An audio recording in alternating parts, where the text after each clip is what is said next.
What's up, family?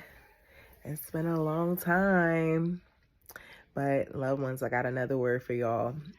Okay, so a few months back, I had a dream, and the Lord reminded me of this dream because I'm currently visiting Michigan.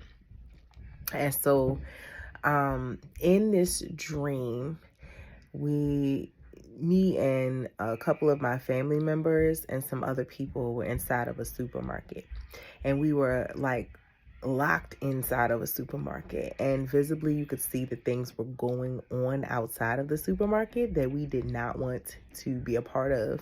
And it was almost like, I'm trying to think of a movie I saw, similar to a movie I saw where there was like some sort of epidemic going on, and the people were like locking themselves into structures so that they would be safe from like I don't know, like zombie activity, right?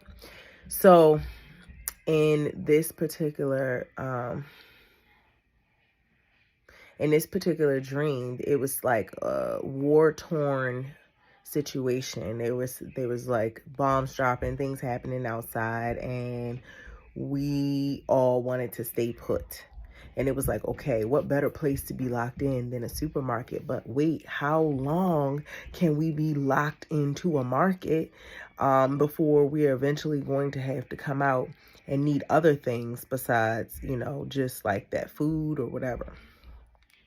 But in the midst of this, it would seem that we were protected, not just because of the structure of the building, but like it felt as if we were in our own bubble and untouchable, right?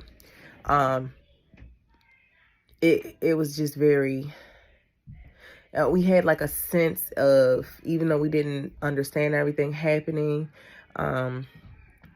we had a sense of calm and like knowing that we would be okay.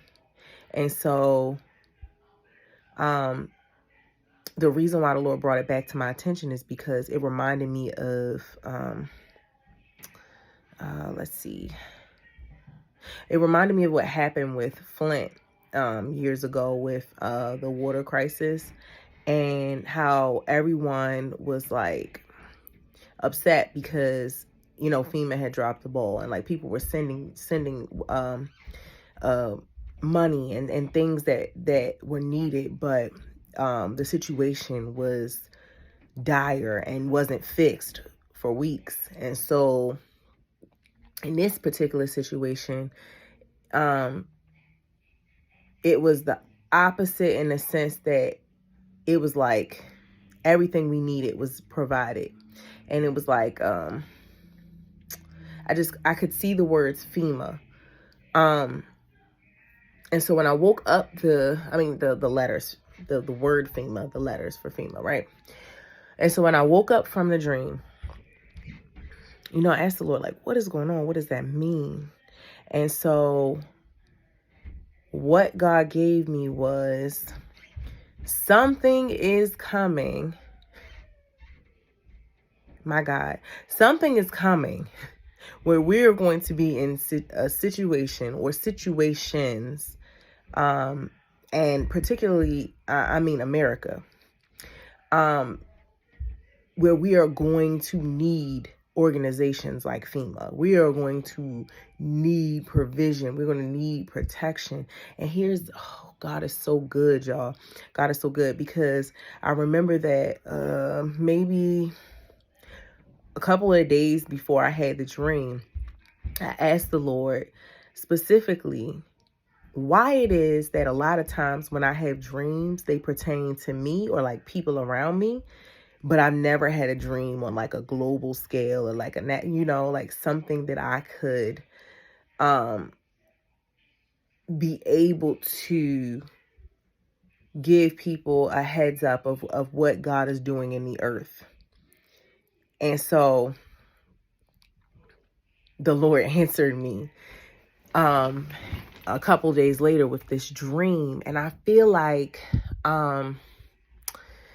God wanted to have me see that if he's going to trust me with these words, that I had to give them, right? And so, mind you, I did say that I had this dream a few months ago.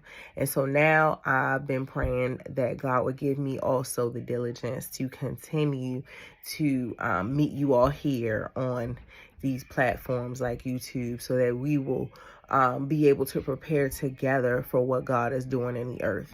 And so, and let life's and we get busy and things happen, but I want to be a good steward of the words that God gives me.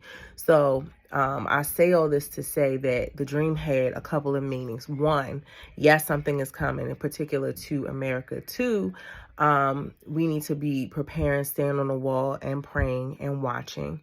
Three, the Lord God is still a provider. He is Jehovah Jireh.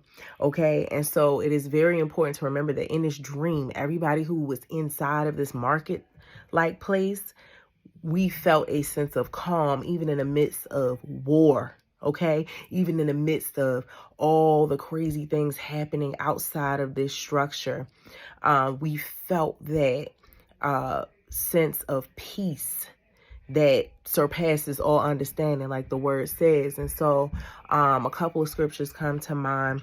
Matthew 6:31 and 32 says, so do not worry, what shall we eat, what shall we drink, what shall we wear?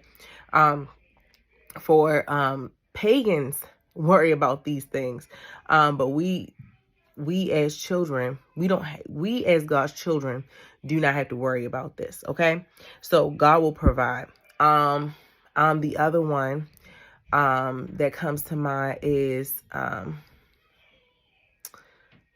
believe it's Philippians, where we're called not to be anxious in anything, but to pray about everything. Okay, so continue to pray. As I said, stay on your wall, stay on watch, pray before you go to bed, pray in the morning. I know I like to meet God in the morning. God has got me in my routine where I'm getting up between 3 and 5 a.m. At any given time, and I'm past the point where my baby doesn't even wake me up at this time. I know it's the Lord. He's saying, meet me here, even if it's for a few minutes. And you say, God, what do you have for me today? Or God, I'm just going to wait for you. Whatever it is you want me to pray about today, tomorrow, next week, next month, whichever person, whatever people. Okay, really listen and wait for God's instructions. And then trust in the Lord with all your heart and lean not on your own understanding. We're not going to understand everything that God puts in front of us. I didn't fully understand that dream, but I know that it was a word of warning and a word of wisdom, and how to move in the next few months. Who knows, next few weeks, we really don't know. With all the things happening in the world, we really do not know what's going to happen from day to day, especially with what involves America. So stay prayed up. Okay. I love y'all with the love of Christ, and I'll meet y'all here again soon.